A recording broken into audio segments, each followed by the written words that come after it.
In a Cincinnati hospital, patients are dying at an alarming rate. One day they would be fine, the next day they were gone. Nurses search to discover what is killing their patients.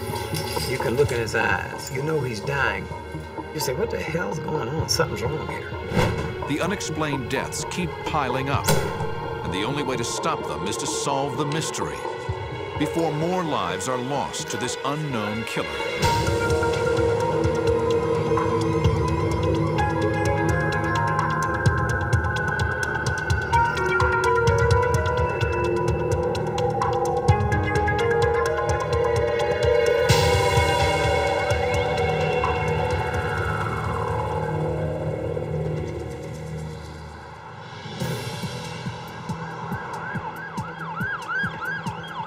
Cincinnati, Ohio, 1986.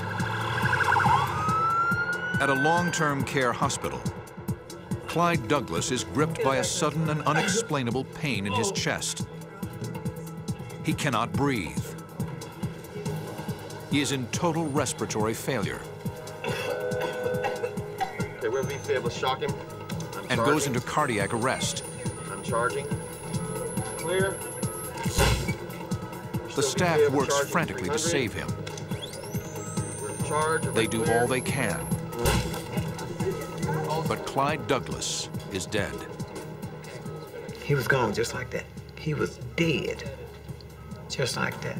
He was gone within 20 minutes or a half hour at max. He was just gone. His death is difficult for the nurses who treated him. Clyde Douglas was not the first of the patients at the long-term care hospital to die mysteriously of sudden respiratory failure. One day they would be fine, the next day they were gone. And totally unexpected, totally out of the blue.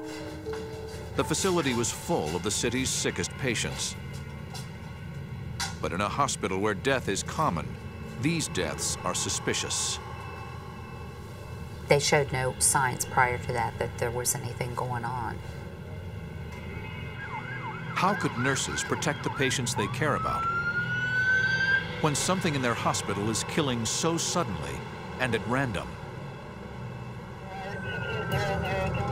July 8th, 1986.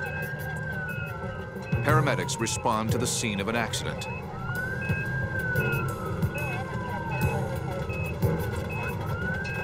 44-year-old John Powell is slammed by a car while riding his motorcycle to work. When paramedics arrive, Powell is unconscious and unresponsive, suffering massive head and chest injuries. The hospital is only minutes away, but there is little hope that Powell will survive. At the hospital, doctors prepare for the incoming trauma patient. Riding without a helmet, Powell's head smashed against the concrete.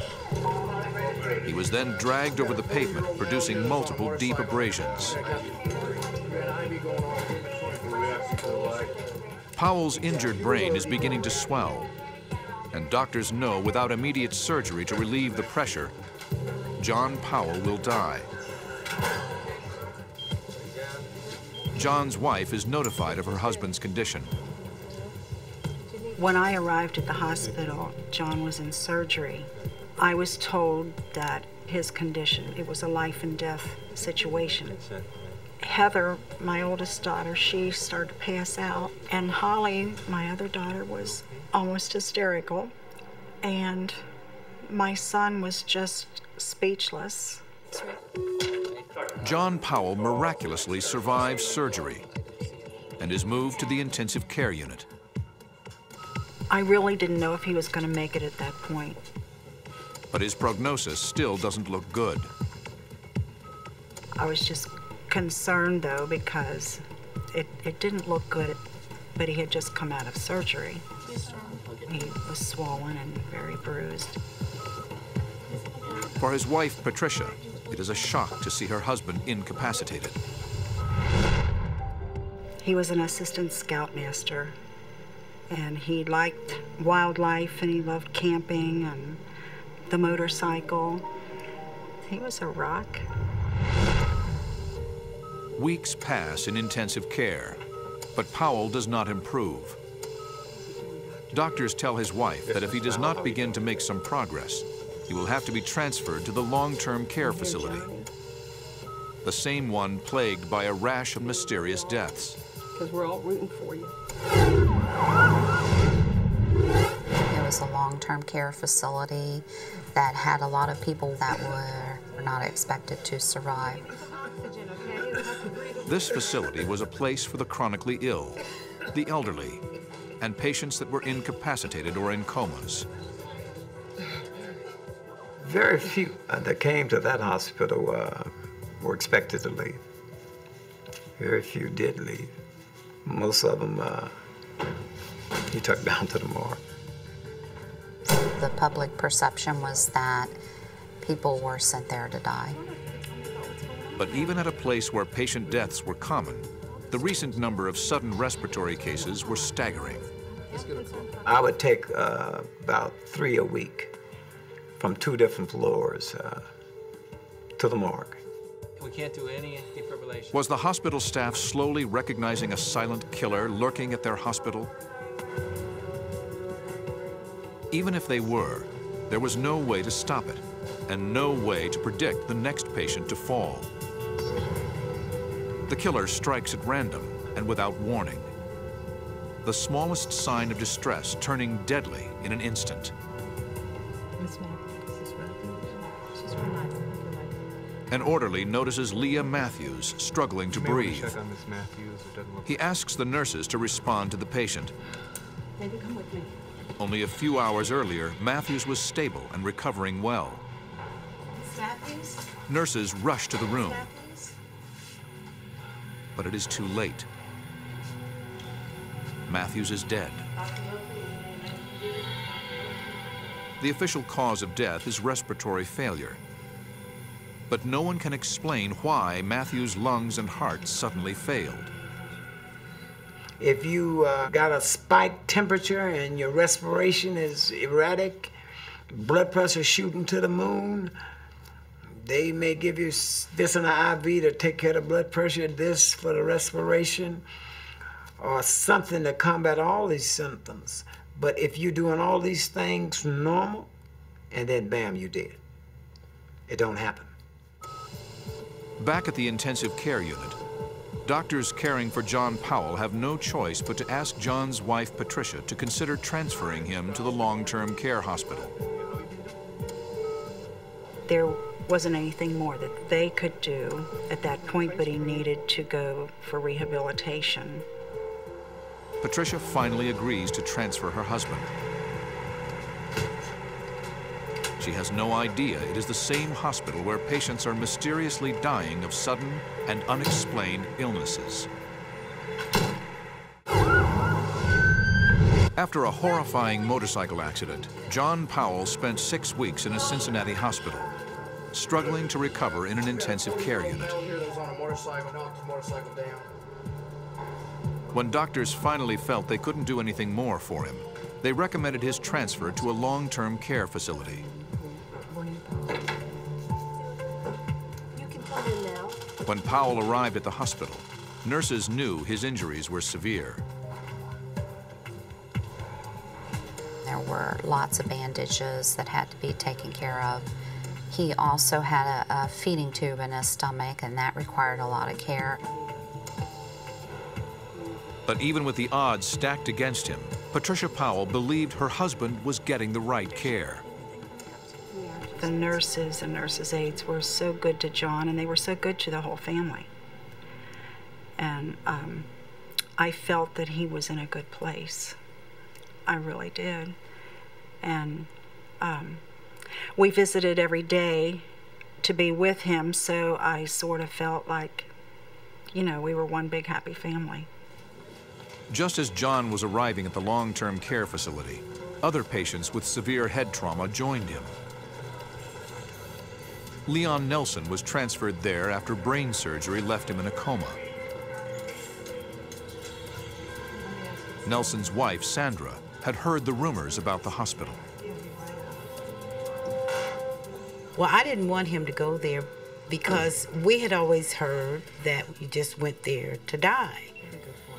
Over time, Nelson's condition stabilized. I would go and visit, and I would talk to him because the doctors told us that he can hear you. Just talk to him about what was going on in our lives, and what was happening. Sometimes I would go and I would wash his face, not because it needed, just for something to do. But we would talk with him. I really need you to try to get better. Leon Nelson's daughter, LaShawn, who was at the time in her teens, was devastated by her father's condition. And we need you at home. So I'm the baby girl and very close to my dad. And we need you. I was just spoiled, absolutely spoiled. I could go to him and say, Daddy, and he would just say, okay, here you go. And it was just one of those things where I loved my dad a lot.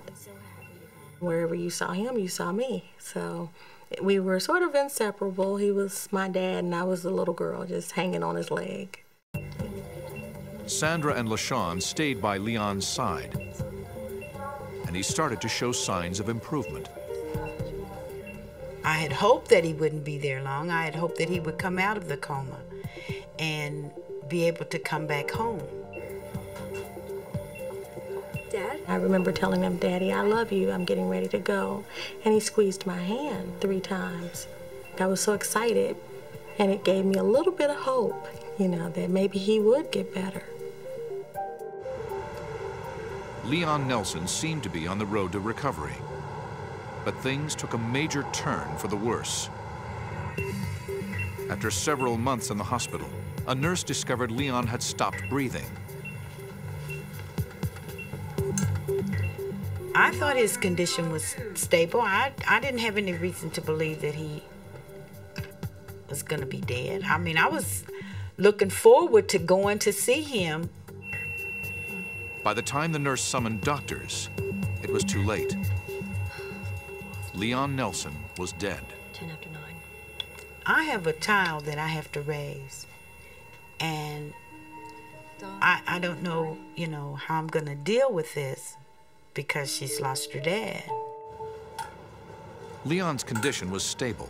He had been showing signs of improvement. Doctors told his wife there was no reason to think he would get worse. What could have caused his sudden respiratory failure? Leon Nelson's death was out of the blue. The staff did not expect him to pass away. It was a shock, certainly to everyone on the unit. The whole staff felt dejected, especially the nurses that were charged of that patient. And you feel that for the simple reason is you do the actual application of care yourself daily. It's a family-like thing. So when somebody's hurt in the family, everybody hurts. But when somebody dies, everybody, you know, feels the hurt, especially the nurse that's been close to her. Leon Nelson was getting better. How could someone who was beginning to improve die so quickly and without any warning signs? His unexplained death, coupled with the other respiratory failures, convinced hospital staff that something was terribly wrong. They went to checking charts, checking who gave medication. Did somebody mess up? And they come to the conclusion nobody messed up. Something happened. And it happened more than anyone originally thought. In their search, they discovered Leah Matthews, Leon Nelson, and Clyde Douglas weren't the only ones to die unexpectedly on that same hospital unit. There had been many others. We were talking about the number of deaths that had occurred in our unit and wondering what was going on, why we were having all these deaths. What was happening to the patients? Could there be a deadly and unexplainable respiratory epidemic in the hospital? It throws the whole staff into turmoil because you don't know what's happening, but you know, you sense something is wrong. In the midst of the tragic deaths, John Powell, on the other hand, came out of his coma. He began to respond to jokes from the orderlies. Guess who? One day, I walked in and Donald Harvey was there, and he had said, "John, guess what? Your better half is here." That was the first time I really saw John smile. That was the first of many smiles, but he smiled. After 6 months, Powell was gradually showing signs of recovery. We had been told that he wasn't expected to come out of his coma. He defied everything. Patricia Powell kept a diary that she hoped to read to John when he recovered fully. John, we had a good visit. You exercised your right fingers with your left hand. You're progressing more and more all the time. I love you, Pat. But like many of the other patients at the hospital, Powell's miraculous recovery would suddenly stall. Blood in his trach tube. He woke up one morning with a bizarre bout of bleeding and respiratory distress. He would bleed from his trach side and from his tube feed side. Dr. Dre? He was just struggling, and there was a lot of blood. Never could figure out what was going on. It would be severe enough that we thought we were going to lose him. He would be sent to a hospital in an ambulance because we were not an emergency hospital. John Powell's sudden respiratory trauma was further proof that something was terribly wrong. But no one knew what it was. In 1987, nurses at a long-term care hospital in Cincinnati, Ohio, began to fear something was killing their patients. Patients continued to die without showing any sign that they were growing worse. They found themselves battling a mysterious illness that struck at random. Without knowing the source, the staff couldn't protect the patients they cared for like family.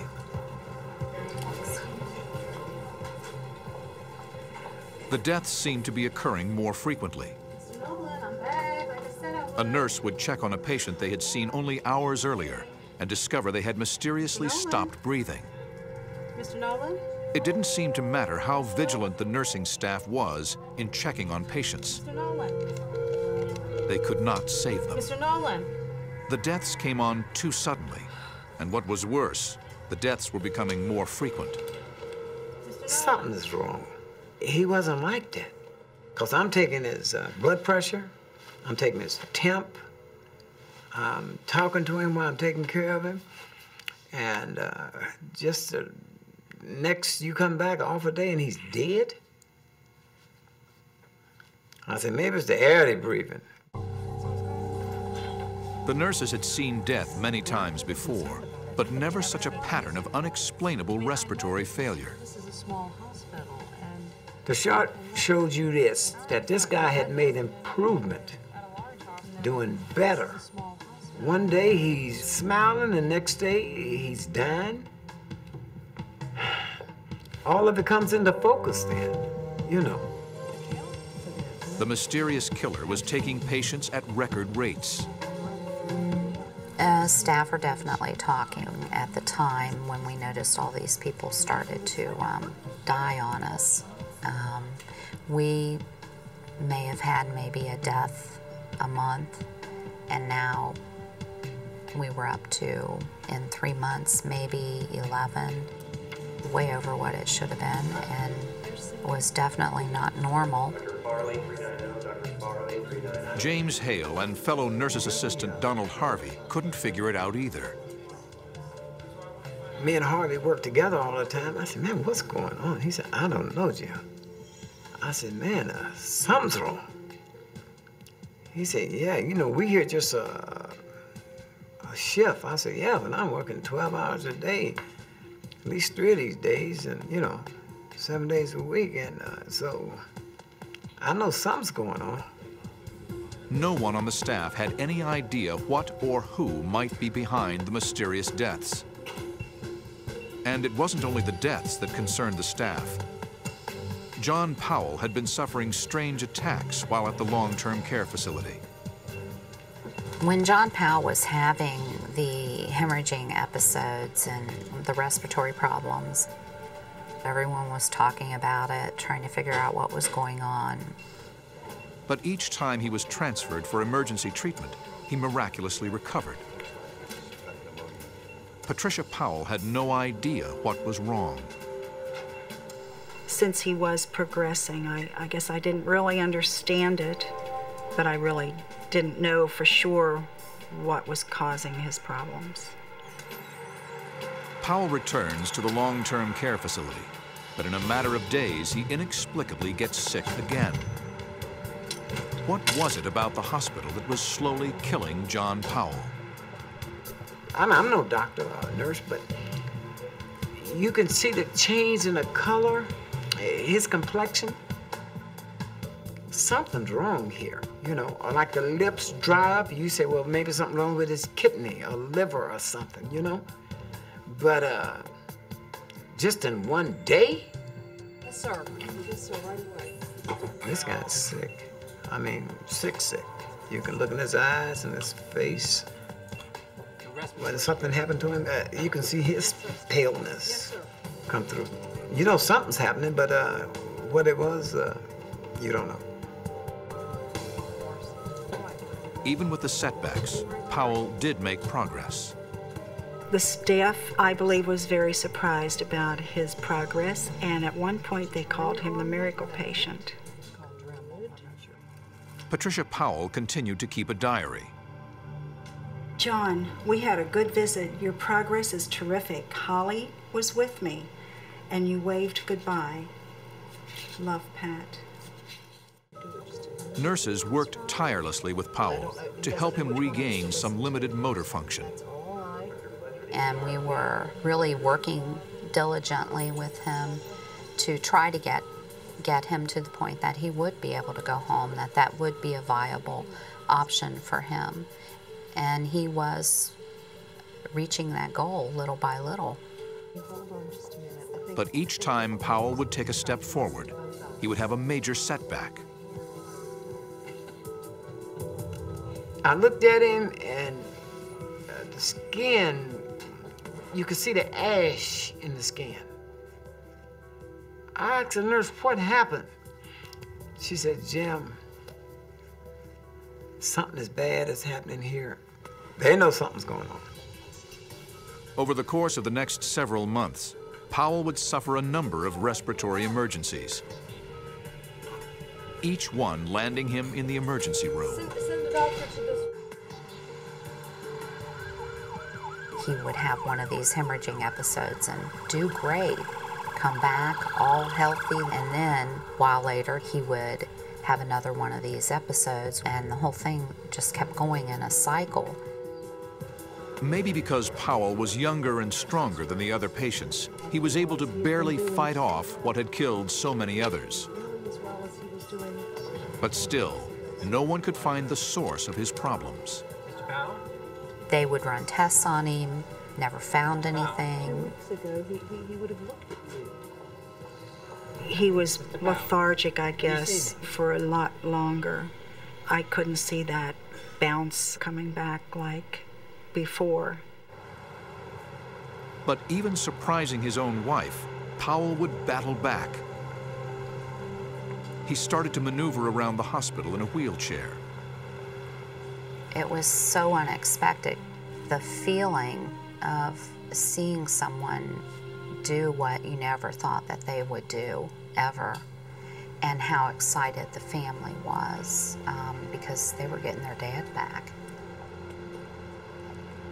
He was overjoyed, and you overjoyed for him. And you know, you can feel tingle, little bumps, you know. Powell was making such good progress that nurses started preparing him to leave the hospital. Perhaps Powell would overcome the odds and beat what had killed so many other patients. We were so excited just made us work harder to help him because he was a young guy. He wasn't that old. John, Mary Jane and I were here but didn't see much of you because they had you all over this hospital. Occupational therapy, physical therapy, the podiatrist, all kinds of things. And wow, you were all worn out, but we had a short visit with a few smiles. Love, Pat. As Powell was recovering, he got a new roommate, a man named Charles Ward. He was one of my favorite residents. One time I tried to give him a TB test, and he told me that he would only let me do that if I went down to the candy store and got him a bag of butterscotch hard candy, so I did. Often we had to do that with him. Like so many other patients, Ward began to suffer breathing problems. Doctors and nurses struggled to revive him, but Ward failed to respond. You look at it and you're perplexed. You make your report to the nurse and you say, what the hell happened? Yeah, you know, what happened? You ask the nurse, we don't know, Jim. It keeps you on a roller coaster. For nurses, Ward's death was the last straw. I can remember standing back from him and watching him die and documenting in the nurse's notes everything that was occurring. Afterwards, I went into the nurse's lounge and just fell apart. At the hospital, an unexplainable killer is striking randomly and with deadly force. Nurses' frustrations are growing. Patients aren't safe, and there is no way to predict who will fall next. Nurses at an Ohio hospital were working to understand a rash of mysterious and sudden deaths. The most recent patient death, Charles Ward, fit a pattern. It was too sudden to be natural. That was another one of those deaths that kind of came out of the blue. Even patients' family members started to grow concerned over the unusual number of deaths. Patricia Powell began to suspect that something strange was going on at the hospital. When I would visit John, I got to know a lot of the other patients in his room's families, the very nice families, and we would talk. And one after another was passing away, and it bothered me after a while because all the patients whose families I got to know, they were no longer there. They had died, and I did wonder about that. I mean, I just thought, my goodness, there's too many people in this room where John is dying all the time. Concerned hospital staffers knew they could wait no longer to investigate. They started by poring over records of patients who had died. They investigated like a bunch of bees.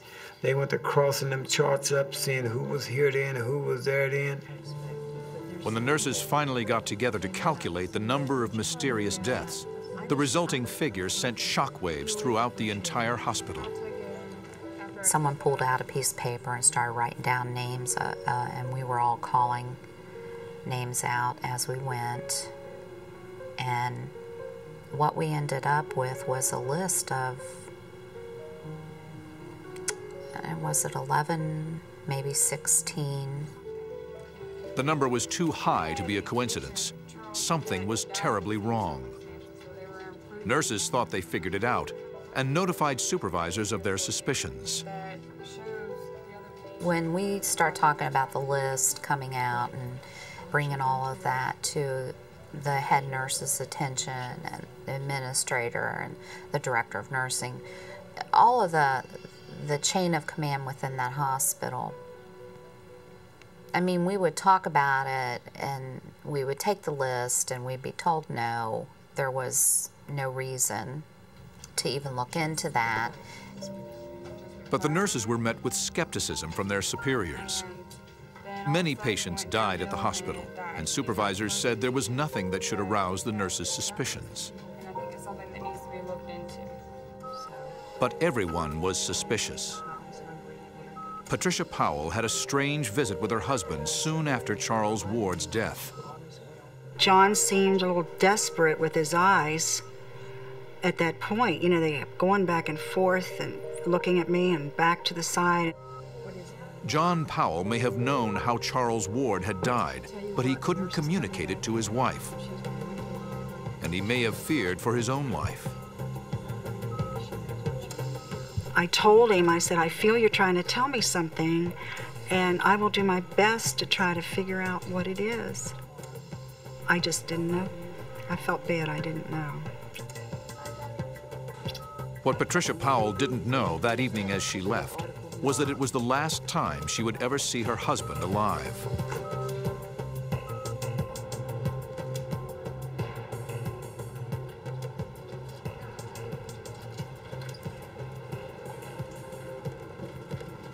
The next morning, nurse's assistant Donald Harvey told a nurse something was wrong with John Powell. Mr. Powell? Mr. Powell? Powell wasn't breathing. Mr. Powell? Mr. Powell, I'm not getting a response. No breathing? They did everything that they could do to save him, Clear? and we knew that he wasn't going to make it. All clear? You could just tell that he was slipping away little by little, and he knew that. He was crying, and he was such a fighter. Clear?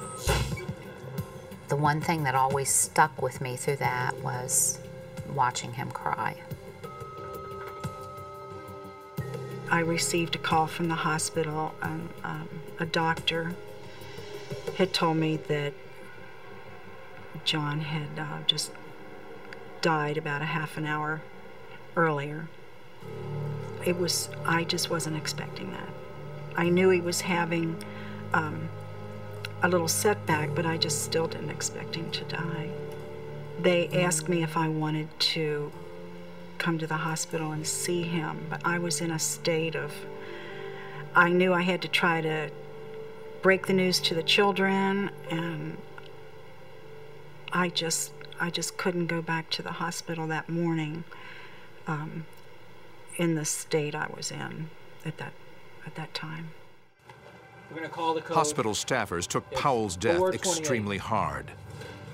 When he passed, I just felt the hurt. I could see him with that one arm in that wheelchair. I could see me helping him back in bed. The nurses were infuriated. Nurses scoured their charts and medical records to make sure Powell's death wasn't the result of a medical error. I mean, they went to checking charts, checking who gave medication. Did somebody mess up? And when they come to the conclusion nobody messed up, something happened. I mean, they were hot. And you could see the air was heavy. I mean, from one end to the other end, that air was thick. Something happened to him. Frustrations led to finger pointing. They quiz each other. They want to see the evening nurse, the night nurse. They sat down there. Look, they said, no, this is what we did. And they checked medication that's out. Medication was here. And they crossed this medication. No medication is missing nowhere. Nothing is out of line. When nurses realized they had made no medical errors in Powell's case, they put their hopes in the autopsy to give them a clue as to the cause of his mysterious death. Because Powell's death resulted from an accident, the law required an autopsy. As the coroner, Dr. Lehman made an incision in Powell's stomach. He was struck by the aroma of almonds. It was something he hadn't encountered since medical school, and it terrified him. And it was a scent that signaled a huge break in the case. He was very ill, he was expected to die. The cyanide just shouldn't be there. The toxic poison cyanide makes it impossible for the body's cells to use oxygen. So people with cyanide poisoning are literally suffocated. The cyanide could only mean one thing. A murderer was running loose in the hospital. But if other patients had also died the same way, they weren't only dealing with a murderer. They might be looking for a serial killer. In 1987, nurses at a Cincinnati hospital were concerned about a rash of deaths on one particular unit. 44-year-old John Powell, who miraculously emerged from a coma, had suffered mysterious bouts of bleeding and breathing problems. Mr. Powell. Within months of arriving at the hospital, he began to hemorrhage and suffer respiratory failure. Within hours, he was dead. An autopsy by the medical examiner detected cyanide in Powell's system. But at first, he couldn't rule out the possibility of suicide. But how could Powell have killed himself? Mr. Powell could not swallow. He could not take anything by mouth. The only way to get in the stomach was through the gastrostomy tube. Somebody had poured the cyanide into his feeding tube. John Powell had been murdered. All indications are You have now a sense of urgency because if somebody kills one person, they could kill another. Following standard procedures, detectives started with the question of motive. Who would benefit from poisoning John Powell? The only people who would have any reason or motive for that would be family members. 2 weeks after John Powell died, detectives showed up at Patricia Powell's home. They showed me their badges and told me they wanted to talk to me about some medical records of John's. There was a few things that they wanted to go over with me. As the interview progressed, Patricia Powell learned that her husband had been murdered. I just couldn't believe what I was hearing. My heart was beating real fast. It was bad enough that he died, but to find out that someone took his life, it was devastating. Incredibly, police seemed to believe that John Powell's devoted wife, Patricia, had killed him. They read me my rights. It was a horrible experience. It was like a nightmare. Patricia Powell insisted she was innocent. She would never harm her husband. To prove it, she agreed to take a polygraph test. It confirmed her story. Without any solid suspects, detectives interrogated all doctors, nurses, and orderlies who had access to John Powell's hospital room. We did some background on some of the medical people there, brought those people in that we felt might have at least believed in euthanasia. Or we had interviewed about 32 people. One name came up repeatedly. A man who had easy access to all the victims. A man who had worked at the hospital for years. One of the nurses there mentioned Donald Harvey's name, said that he commented to her that he had been involved in an investigation like this before at Veterans Hospital. That's where he worked previous to that. This was the same person nurses had suspected earlier. They realized that at the time of the deaths, in most cases, the nurse's assistant on duty was Donald Harvey. We realized the common denominator was Donald Harvey. There was quite a lot of discussion about Donald and whether he would do something like that. It was too terrifying to consider that Harvey was murdering patients.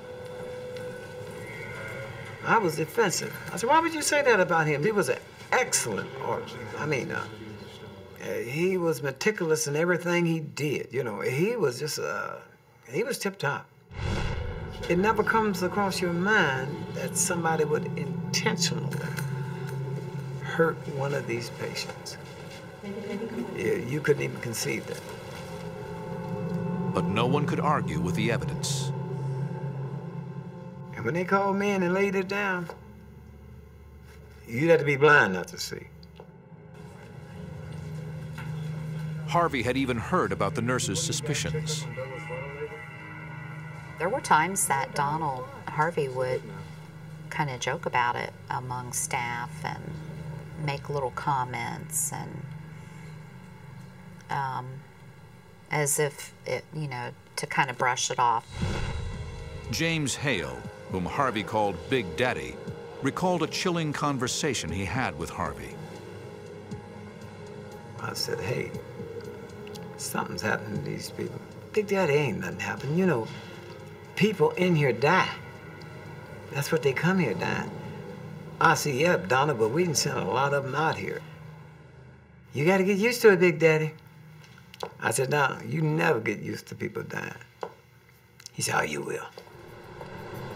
Police decided to investigate Harvey further.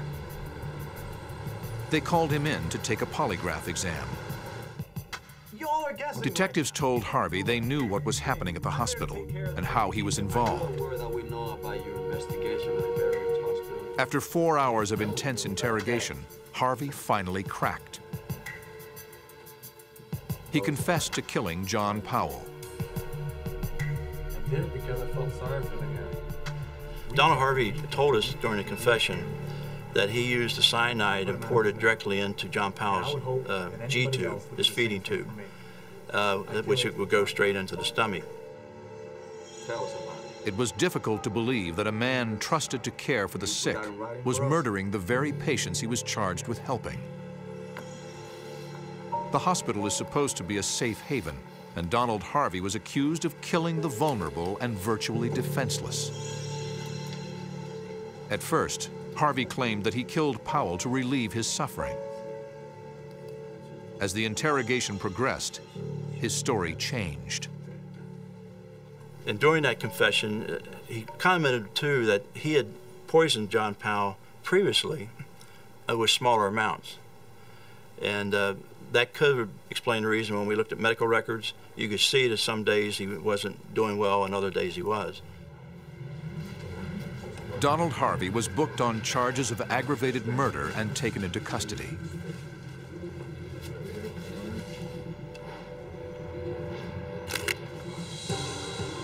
After his arrest, police obtained a warrant to search Harvey's home. We didn't find anything there that would help the case. There was no cyanide found there at all. Without finding any more evidence, Donald Harvey could walk. A suspected murderer would be free.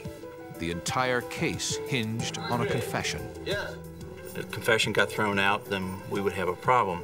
We still couldn't find anybody that could actually put him in there with any type of cyanide or doing anything with John Powell.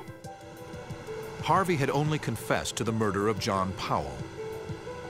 But the nurses believed Harvey had killed more than one person. And the police investigation should focus on more than just Powell.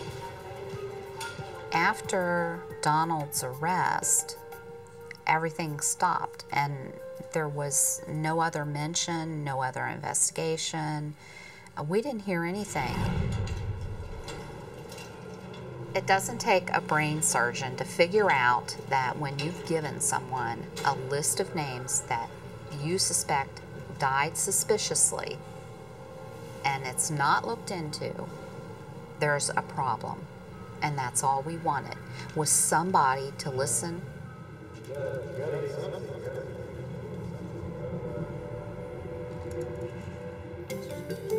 The nurses took their story to the media. Nurse Huber called a local TV anchorman. Yes, I'd be interested in talking. I can remember sitting in my bedroom on my bed, wrapped in a blanket. I was shaking so hard. I could hardly talk. My teeth were chattering. That's how difficult it was to make that phone call. By taking their story to the media, the nurses were taking a major risk that could jeopardize their careers. If they were wrong about their suspicions, there would be dire consequences. But the nurses knew they couldn't stay silent.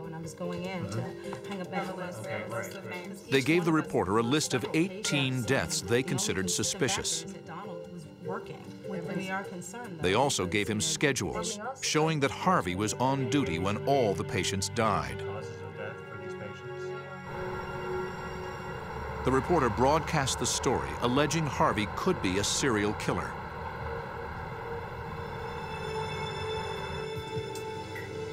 Behind the scenes, investigators were desperately attempting to find proof that Donald Harvey was involved in more than one murder. The coroner's office brought in records from everyone that had died recently, everyone with autopsy, until the case was solved.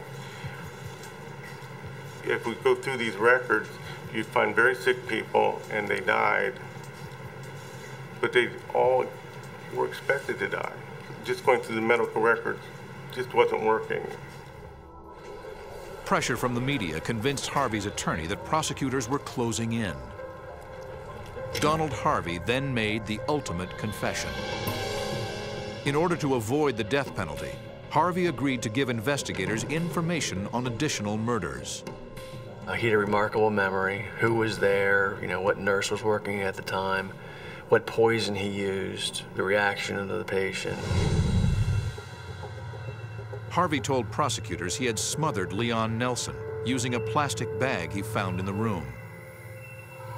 Nelson was in a coma and could do nothing to resist his attacker. The revelation shocked Harvey's co-workers. Donald Harvey, a person they thought they knew well, was a cold-blooded killer. To smother a person, to smother the life out of a person, I want you to think about it. Who could do that? Who could do that? And you know who you smothered.